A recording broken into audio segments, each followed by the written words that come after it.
short, especially compared to the latter half. But tonight, we're going to talk about Daniel 3 and Daniel 4, and then next week we will end up with Daniel 5 and Daniel 6. And we will at least be able to say we got through the whole book, which is more than most times people can say about Daniel. So that's one good thing, I think. Jeanette's looking inside, so I don't know if she's...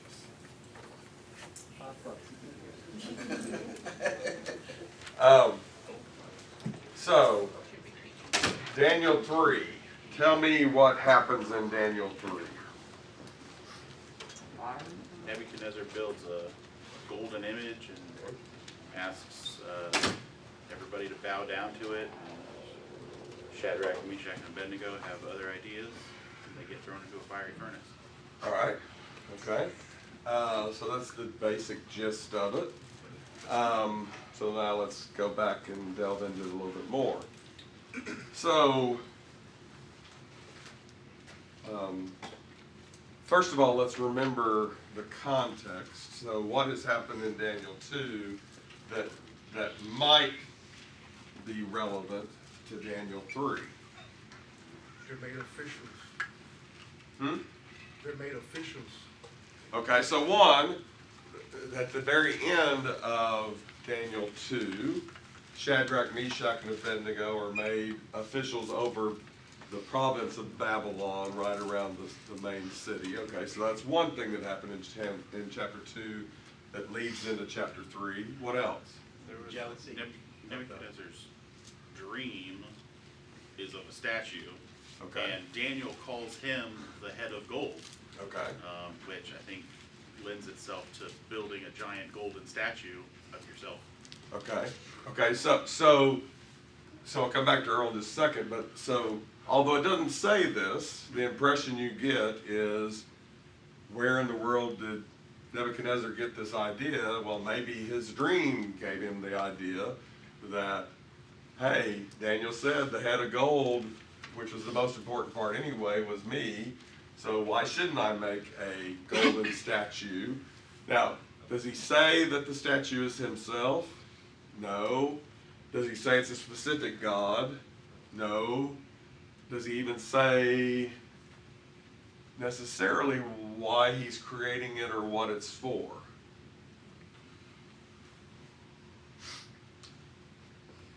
Other than just to show his power and his might, I think is what's implied, because one, he has the wherewithal to build this statue that's, even if it's gold plated, that still is probably, because again, it's funny, it's 60 cubits, so what's 60 cubits?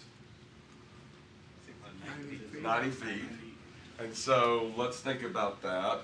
And it's 6 cubits wide, which is 9 feet wide. So a fairly decent sized statue. So we're not good at measurements as a general rule.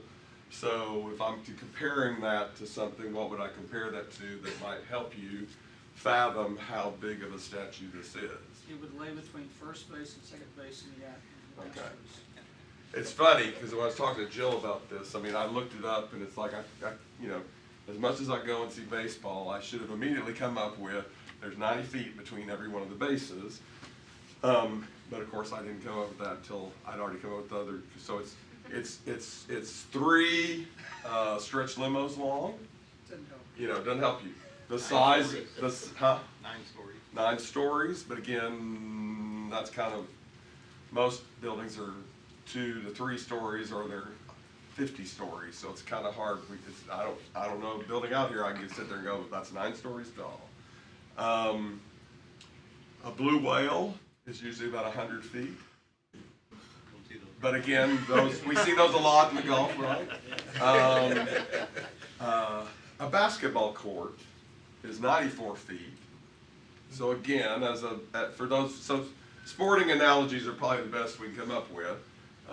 But I was ashamed when I was talking to Jill about this that I didn't immediately come up with baseball. Obviously, I didn't talk to Cole about it. He would have come up 30 or 30 yards on a football field. Right, or 30 yards on a football field, another sports analogy, obviously.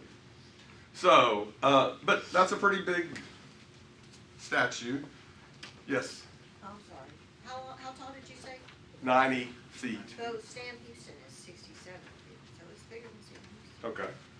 I mean, I was kinda trying to picture Right. some statue, and he's Some, big. somebody real that's, big. I think of him as pretty big. right, as you're driving down the highway, I mean, you can see him a come on, ways. it's like, well, Bigger than that. Okay, that's a good example. All right, so for you non-sports people, think of Sam Houston. For those of you in sports, I gave you several sports examples. But you're sitting there going, surely that shows his might, his power, his wealth, because even if it's gold plated as opposed to a gold statue, which somewhat makes sense anyway, because gold's somewhat a pliable metal that might not work really well in a 90-foot tall, 9-foot wide structure. So it's more likely that it was gold plated, but still gold plated, that much gold shows he had a lot of wealth. And certainly was intended to say, because in effect, even though he doesn't come out and say it, he's in effect saying, you bow down to my statue, you're admitting, because I'm the one who told you to do it, you're admitting that I have power, I have might, I have wealth, I have the ability to tell you what to do. Okay.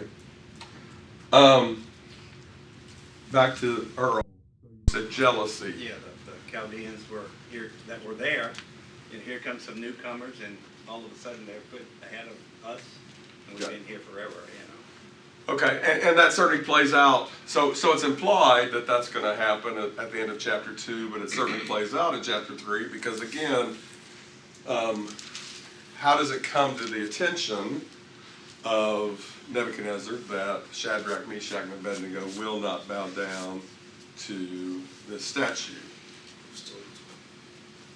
He was told, and he was told by those who were already, they were the other people who were officials, who it's implied were probably more people who were mad because they got promoted over them. Okay?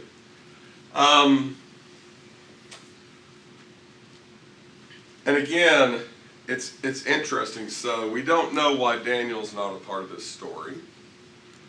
On the other hand, the Babylonian Empire is a tremendous empire. And the impression you get is this only was what was taking place in the capital. Because it's not like there were horns sounding in the capital, and at the same time there were horns kept, down in the Ur of the Chaldees, and there were horns over in India and horns in Egypt all being blown. And everybody, the whole empire-wide, was to bow towards Mecca, in effect, to bow towards the statue. You don't get that impression. You get the impression that it's just what's going on in the capital and around the capital. And in fact, it says it's in the plain of Dura, which, again, we're not absolutely certain, but there is indication that that may have been a suburban area around the Babylon capital. And so it's very possible that Daniel, during this incident, is not there and must be somewhere else in the empire doing whatever he's been tasked to do by Nebuchadnezzar. Because he is not a part of this story, other than to be telling the story, in effect. Okay, so when Shadrach, Meshach, and Abednego are ratted out, what happens?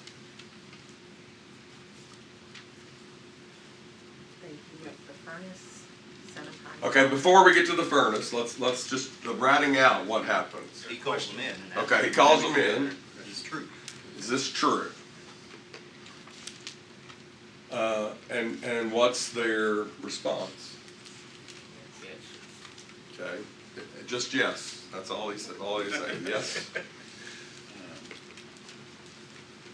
Well, doesn't he give them the opportunity to if you didn't hear the horns and didn't hear what I was telling you to do, here's your chance. Go right ahead and we'll put this behind you. Okay, yes, he does give them the opportunity. And what's their response other than, no, I'll pass? They first tell him that they don't have to give him Right. what he wants. We don't have to answer you on this matter, because the God that we serve is greater than you. And that's essentially the answer that they give him, and he is able to deliver us from your hand if he so chooses. Is kind of the, But if he doesn't, and even if he doesn't, know that there is a God in heaven okay. who has power. I don't know that we can truly appreciate this. You know, I can say whatever I want to the President of the United States, assuming I can get close enough to him and have a chance to say something to him. But I mean, you know, and even if I say something he doesn't like, you know, this isn't a country we're off with his head. I mean, I don't think we truly appreciate the predicament they were put in, which means I don't know that we truly appreciate the courage with which they answer. Yeah, I think they fully expected to be put to death, right? Like they knew what they were doing, and I don't know that they had any expectation that God was going to rescue them. Said he could, if he wanted to, but I mean, what in their history, their very short lives, would suggest that God was happy with the Jews at all, right? I mean, they're in exile, they're being punished. So I would think that from their perspective, they're like, yeah, we've heard the stories of Abraham, Isaac, and Jacob. We've heard all of those kinds of stories. But ultimately, you know, we're being punished. So if this is my punishment, if this is my end, so be it. Now, I don't disagree with anything you just said, but let me challenge it a little bit. So it's not that they have no evidence. So certainly they saw how they were able to act differently on what they ate. They certainly saw how God did intervene and interpret the dream through Daniel and through their efforts of prayer, because they were involved in that as well. So it's not that they've not seen any evidence. Sure. On the other hand, clearly that doesn't necessarily mean that the next, you know, you don't normally think the next step is death. And you're right, there's certainly plenty of times, there are plenty of times they could look back and see where God intervened, but they could also see times when God didn't intervene. And there are certainly people before them that had lots of faith who God did not intervene on their behalf,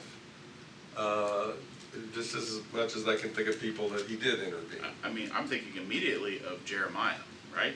Right. They would have known about Jeremiah, and they would have known that he was taken away into captivity with them, right? And so it's like, well, Although he goes the other direction. right, but you get the idea. It's Right, like, well, right. this righteous man, he suffered. He's down in a pit. He's to the extent they know all that. Right. Correct. We don't know how much they know, but you assume there is some communication back and forth. But right, there's certainly a contemporary who God did not intervene on behalf of. Similarly, God does not spare Ezekiel's spouse. I mean, there are people, even in their own time frame, that they can sit there and go, God doesn't always intervene. And I'm not going to presume to say what God should or shouldn't do. I know he can, if he chooses to. And I know whether he does intervene or he doesn't intervene, it doesn't matter on what I should be doing. And I think that's an important concept to take away from this. I just think it's difficult for us to really truly appreciate it, because by and large, most of us, you know, it's not like the people who died in the Colosseum being burned alive, or, you know, that just isn't our time. I'm not saying it couldn't be our time at some point, maybe it could. It currently is not the age in which we live. Lauren? Even from this Western perspective, though, I read that speech that they give. I mean, I wouldn't say stuff like that. Like that, it feels disrespectful and impertinent, and a big change from chapter 1, where they toe a lot of lines up until the point where they can't. And now, obviously, this is something that they can't obey. But they're not just not obeying. It's not, I mean, it's not, it's- hey, can we work a deal here? Well, and I it's won't, not even, I won't bow down to this, but I'll do something else, or, it's not even, peaceful protest. This is not peaceful. They're daring him to throw them into the furnace and saying, whatever happens to me, I don't care, but God's gonna squish you like a bug. And even from a Western perspective where we do speak our minds, that is bold. Okay. And that is, I don't know, almost desperate sounding Okay. to me. okay. Yes, Scott? You can almost read in verse 16 when he says, we don't have to give you an answer on this matter. They could almost say, you know what our position is. Because he knows Daniel, Nebuchadnezzar knows Daniel personally. He's appointed them satraps or officials. Their reputation probably precedes them, and they're Jews. And I'm sure Nebuchadnezzar is well aware of the Jews and their faith. So they're probably saying, you know the situation we're in, and, or the way we don't bow down to idols, or we shouldn't, and we haven't been. And basically, not necessarily a defiant, but there's really nothing we have to say because You Well, knew, we you knew don't- what was gonna yeah, happen when you exactly. set up this whole system, and why did you set this up if you didn't, if you didn't wanna either establish your superiority, and if this is what you have to do that, so be it. But did you really have to do this? Okay. Alright, yes, And Nebuchadnezzar kind of dares him to say that, doesn't he? Because when I read this, it seems like Nebuchadnezzar's almost stomping around pitching a little fit. Who is this God that's gonna deliver you out of my hand? I mean, that's the last thing he says to them, and they're like, you know who he is. Right. We don't have to answer you in this way. You know this.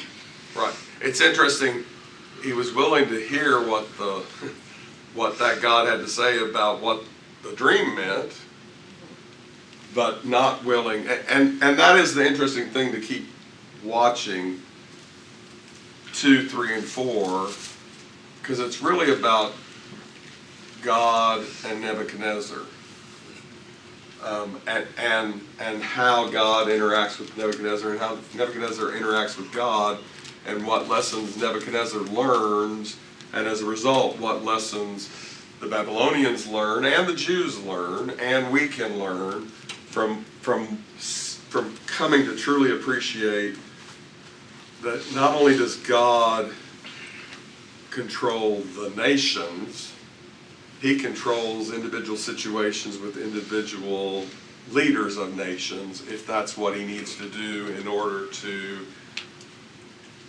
progress his plan, progress his people, progress other people's understanding of who he is.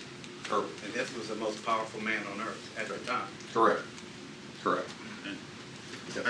To the idea about being, I guess, disrespectful towards it, I think chapter 1 and 2 as well demonstrate that these 4 men have an understanding of what it is that God expects of them. And I think that understanding is demonstrated as being far deeper than our understanding of what God expects of us, like in current times. And because we will say, oh, well, don't be disrespectful, but also don't infringe upon my rights, and those kinds of things. And it's very, it seems to be very surface level kind of disputes that we struggle with, right? Whereas these men have demonstrated, and we wrestled with this last week, they've demonstrated an understanding of what it is that God expects of them and how they can still operate in a society that is completely against them.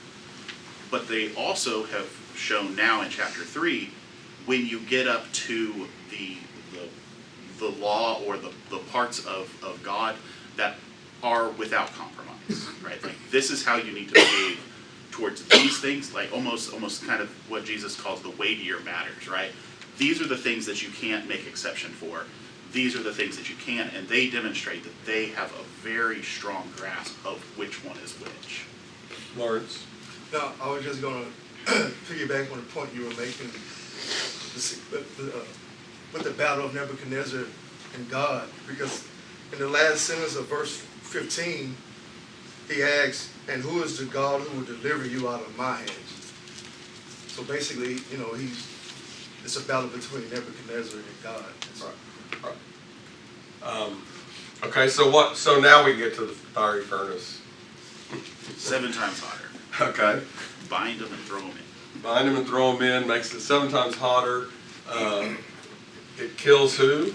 The people that throw them in. The guys who go, boy, I wish I got that. That'd be my assignment, right?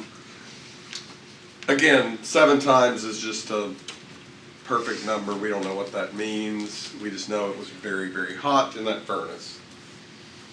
And evidently, again, not knowing about how the furnace was or anything, and how close you could get to the furnace, but evidently even though it burned up the people who were throwing them in, Nebuchadnezzar is able to see what's in the furnace, right? And what does he see? 4 people. Okay, he sees 4 people. He sees them fully clothed as they were. Okay, he sees that Nothing's changed. nothing's been burned on them. He sees them walking around and engaging, and there seems to be no problem. Again, we have no idea who the 4th person is. Now, we can certainly make some educated guesses, but all of our educated guesses are going to lead to the same conclusion, which is what? You don't know? Huh? Well, besides that, we don't know, that I can't say categorically. Somebody from God. Right, so some representative of God is in there protecting them, and it's not, you know, I think, but I think there's a value of having that 4th person in there so that it's clear to Nebuchadnezzar, this isn't just they douse themselves with unflammable, you know, something they have that made them not, it's clear there was an intervention from God that was protecting these 3 men. Now, you know, whether that's Christ, whether that is an angel, whether that is some other representative, I don't know. I just know it's a representative of God who's helping to protect and helping to send the message to Nebuchadnezzar.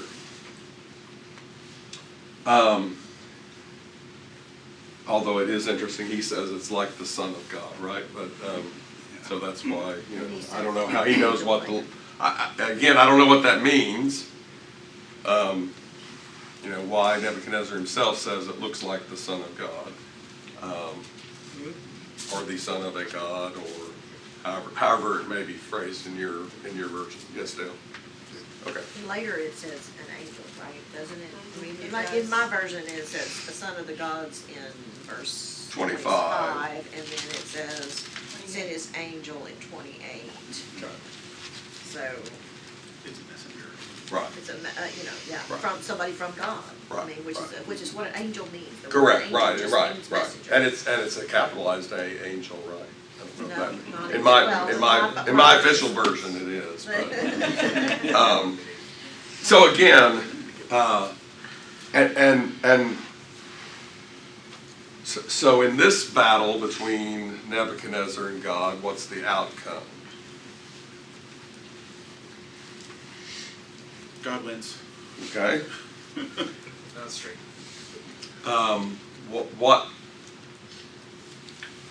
what does Nebuchadnezzar come to realize, come to appreciate? What doesn't he come to realize or appreciate? I'll take either one from what he says. He calls him the Most High God, Okay? and he commands that no one can say anything against the God of Shadrach, Meshach, and Abednego, which don't really know what all that entails, but it does seem that he's improving, but then we're gonna have another great fall here in a little Okay, bit. So, right. so maybe he just has short-term memory loss. I don't know. Well, or you think about it, if you are a king who's used to getting your way all the time, who has surrounded himself with a bunch of yes men, albeit yes men who are nitpicking at each other because they're trying to move up the totem pole. You can kind of understand why this might be a difficult situation when he is the most powerful man on the earth at the time, for him to truly ever come to appreciate.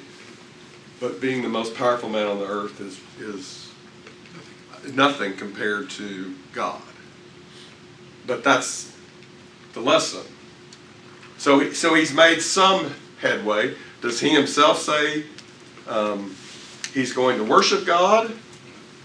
Does he, no, he just says, you can't say anything against this God because he clearly delivered these men. And if you do, there will be consequences. Yes? He does specifically recognize that the God of these three men has a capability that other gods don't. Okay. And that's in verse 29. Okay. And he's able to rescue in a way that other gods cannot. Right. So at the very least, there is a recognized distinction. right. Right. So he is making progress on this movement, and he certainly is saying this is a special power. But I don't know that he ever, even once we get through chapter 4, I don't know that we're ever going to get to the point where we can honestly say that Nebuchadnezzar was converted. But I don't think that's the point.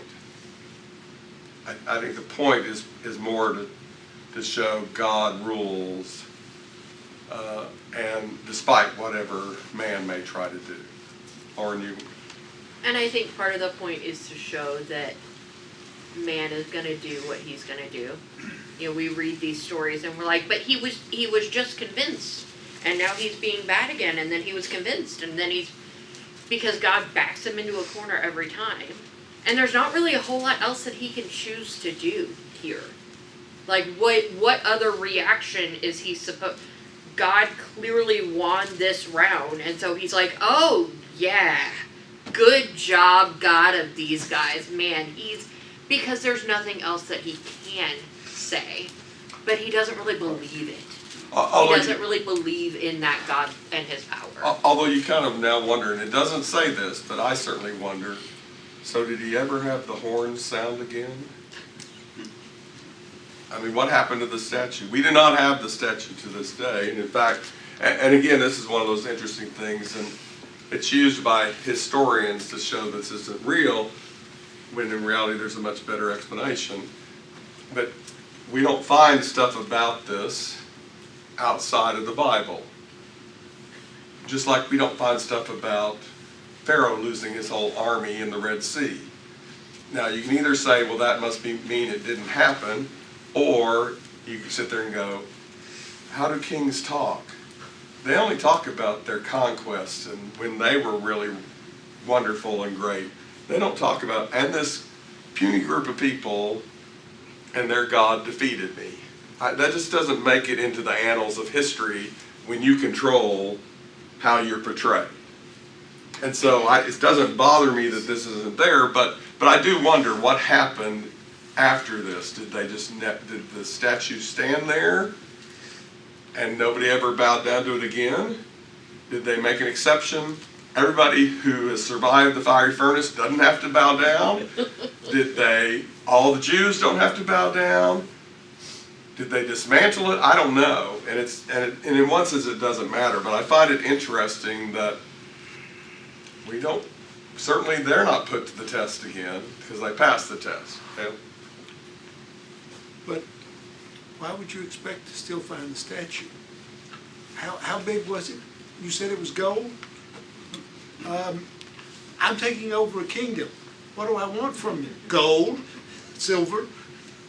Oh, right, and I'm not saying I really expect to find the statue again, but you might expect to find, we've certainly found various,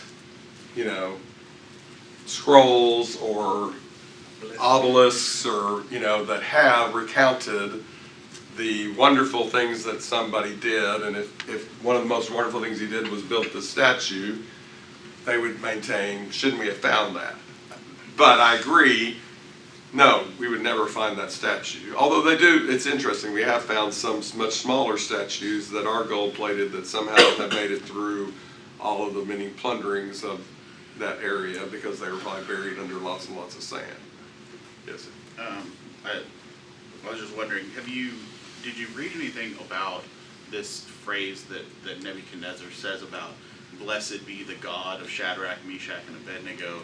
Because I was thinking about, like, the Hebrew author talks about, it is without dispute that the inferior is blessed by the superior, right? And so maybe that's a way that Nebuchadnezzar is saying, I'm still greater than this God because I'm blessing him. And so I didn't know if maybe you had read anything about that. No, nobody seems to make that point, at least in the commentaries I've looked at. That's not to say it's not implied. Mm-hmm.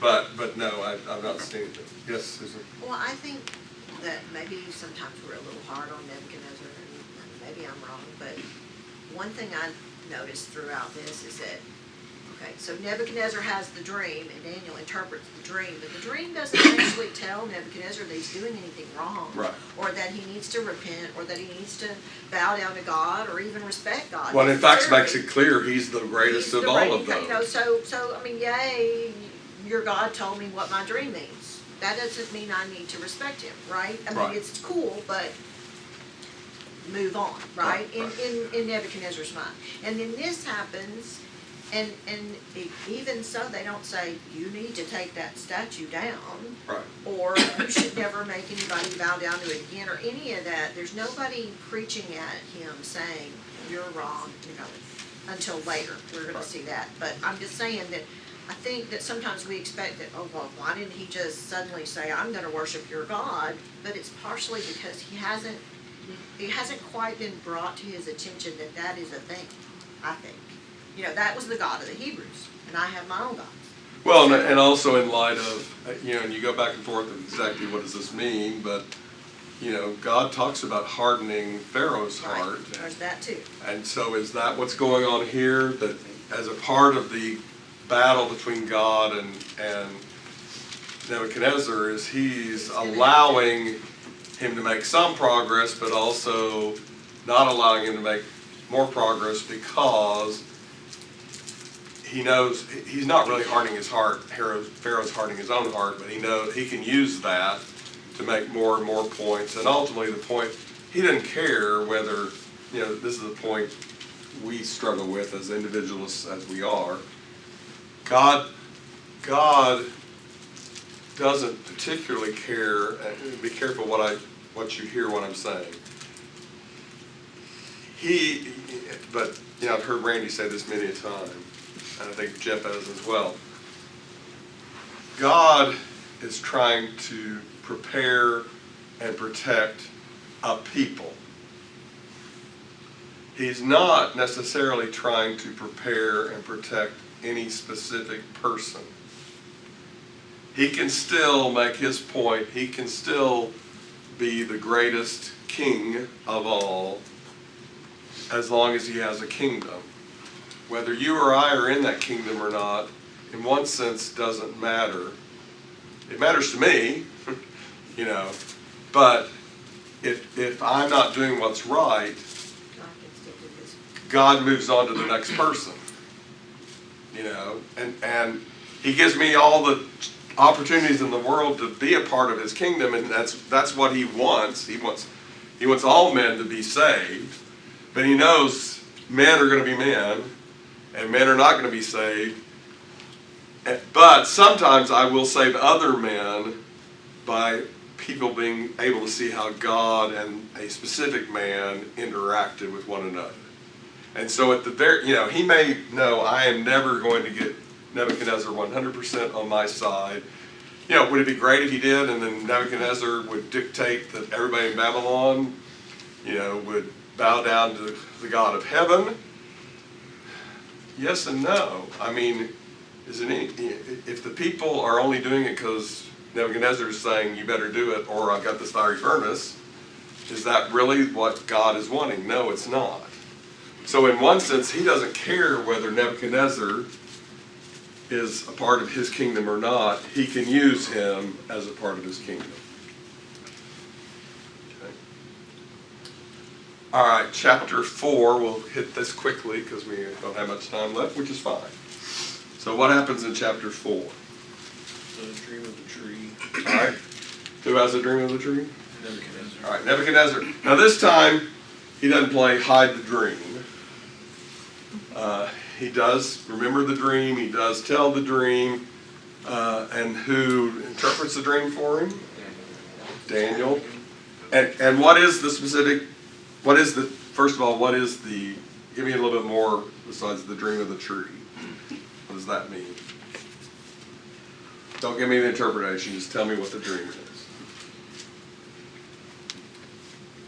It was a great tree. All right, it's a great tree. Height was great and could be seen throughout the world. Okay. It And, was chopped down. huh? It was chopped down. Okay, it's going to be chopped down. Before that, though, it's so great. The birds live in its branches. The animals live underneath its shade and its protection. I mean, this is a great tree. This is, think Clearly more than redwood just a or sequoia or something. I mean, this is a massive tree reaching to the heavens, and lots and lots of animals are making their home in the protection of this tree. Okay? Now, chop down, and they get the stump grinder out, and they remove all evidence whatsoever of the tree. Well, it was an angelic, I like that, a holy one. Okay. An angelic one from the holy one. So he sees it as a divine. There's a divine intervention that chops the tree down and gets out the stump grinder and grinds it to... No, the stuff is. Oh, there's something left. Okay, sorry. The stump is left, and not only is the stump left, what happens to the... How do they protect the stump? Bound with iron rod. All right, they bind it. Again, we don't know if this is standard practice back in this time to protect a tree stump. Obviously, it's just intended to indicate a way to protect something. So Daniel tells him what is the interpretation of the dream. He's the tree. Trouble. He's the tree. Yo, the tree, Mr. Nebuchadnezzar. All right, that's pretty good. Tells him and why does he say you're the tree? Well, he also told him, don't be alarmed by what you have to tell me. He said, just tell me what it means. Right. I'm ready for it. Okay. And he says, Nebuchadnezzar, you're the tree. You are a wonderful leader who everybody looks to for protection, for sustenance, for fruit, for food.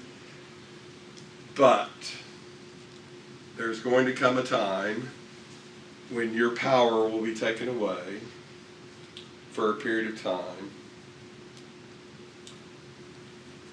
For what purpose? So you know that the Most High rules the kingdom of men and gives it to whom he will. Okay. This is very specifically aimed at Nebuchadnezzar. You are going to learn something from the Most High God.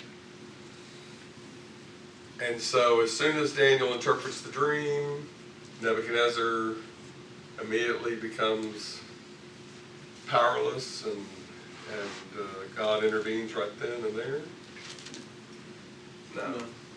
Appears to be that he goes on about his business for around a year or so, and as kings are wont to do, he's wandering around the beautiful palace that he has created and enjoying the lovely hanging gardens of Babylon, and just going. And what does he say? Look what I have done. And immediately what happens? While the words are still in his mouth. While the words are still in his mouth, God removes them. And doesn't just, it's not a palace coup. It's not it's not an assassination. It's nothing, it's not even a bolt from heaven that, kills him. What happens to him? He becomes like an animal. His hair grows, his nails grows, he is driven out of power, he is no respect, nothing is given to him. He is an animal. And how long did this last? 7 periods of time. All right, 7 periods of time. Again, we don't know what that means. Is that 7 days? Probably not. 7 months? Probably not. 7 years? Possibly. But again, it's not, whatever it is, it doesn't matter. 7 indicates it's complete. Whatever it was is necessary for Nebuchadnezzar to come to the realization that God wants him to come to. And so what happens at the end of this 7 periods of time? All right, he comes to his senses. He looks up. He sees what is happening. And he blesses the Most High and praises and honors him who lives forever. And this is an interesting chapter, the way it's structured. So again, it's for those of you who like poetry, 2 of you in here do that. It's structured A, B, B, A in effect. So the very beginning of it is praise of God that this Nebuchadnezzar kind of saying after the fact, here's, he's getting ready to tell his story, or he and somebody else, because obviously, while he is in trouble, it's not his story, somebody else is going to tell it. But so A is the first couple of verses where it's the extolling of God. The other A is at the end when he's come to his senses and he extols God. And then the B, the first B is the dream and the interpretation, and the second B is the outcome of the dream and the interpretation. So what does he come to know and to appreciate about God? And what did the people Daniel was writing to come to learn from this passage, and what can we come to learn from this passage? Well, he says that all God's works are right and his ways are just, and that God is able to humble the proud. Okay. That's pretty far from "You are the greatest" in chapter 2 to he has been humbled in a way that very few people at that level are humbled. Okay? What else does he come to appreciate about God or his situation, or what should the Jews gain from this story, or what should we gain from this story? Well, I think it's interesting what is not there. Okay. And what is not there is that he is the creator of the world, he is in charge of everything, and he is greater than Nebuchadnezzar. I mean, he's humbled him, he's brought him low, he showed Nebuchadnezzar that his kingdom is controlled by God and God is giving it back to him. But there's not a confession from Nebuchadnezzar that God is the greatest Okay, and that he is the only God, okay, as we would look from our perspective for it. I mean, he says, those who walk in pride, he is able to humble in the last verse of chapter 4. But It says that I honored and glorified him who lives forever. I think in that first part of the, where he says his dominion is an everlasting dominion and his kingdom endures from generation to generation, that's when Nebuchadnezzar at least seems to recognize that God's kingdom is definitely greater than his own. His is definitely temporary, his is earthly, he's gonna die. But God is forever. he never makes an edict where you have to worship the one true God. although, and so this is an interesting thing, it is a very personal, now, it is the sense of, he is saying this to all the, it starts out, to all the peoples, nations, and languages that dwell on all the earth. So, it's written as if this is his telling everybody. So he is passing on information, at least. Now, you're right, he doesn't come out and say, you need to worship this God, and I'm going to follow this God, and you should follow me because you ought to look to my example. So he never gets to that point. On the other hand, maybe he's been humbled enough to know better than God doesn't need his help. Maybe he knows all he needs to set forth is, here's what happened to me. And just think about that. He's out of power, and again, we don't have a lot of historical record about this, but he's out of power for 7 years, or 7 periods of time, whatever that is, and then comes back into power. And they would have known he's this crazy guy who's living out in the field eating grass and letting his hair grow and his fingernails grow and his toenails grow, and he's probably not wearing a lot of clothes and mooing like a cow and whatever he's doing. People would know what has happened to him, and now they see he's come to his senses. At the very least, whether he never truly gets to where we think he should have gotten. One, maybe he did because he's just giving it from his own personal perspective and knows it's better not to tell other people what to do. Maybe you can just learn from me. That's maybe what's going on. But even if he doesn't, how can I not look at this story and come to those conclusions on my own? Well, I'm just looking at chapter 5. Okay? It didn't make it Didn't make it to the next generation. next Sure. generation. True. So obviously, absolute power corrupts absolutely, right? So right. It may have done no good to the Babylonians. It doesn't mean God didn't give the Babylonians a chance, just like he gave the Ninevites a chance with Jonah. The Ninevites took the chance, at least for a period of time. They then later didn't win either, but they got a reprieve because at least initially they took it to heart. We don't see that here necessarily, but again, we don't have to, because again, all I can do is say, what is this going to teach me? What am I going to take from this? How can this make me better appreciate who God is, and what does it mean for me to such a worm as I? All right, thank you all. Next week, 5 and 6, we're rushing to the end.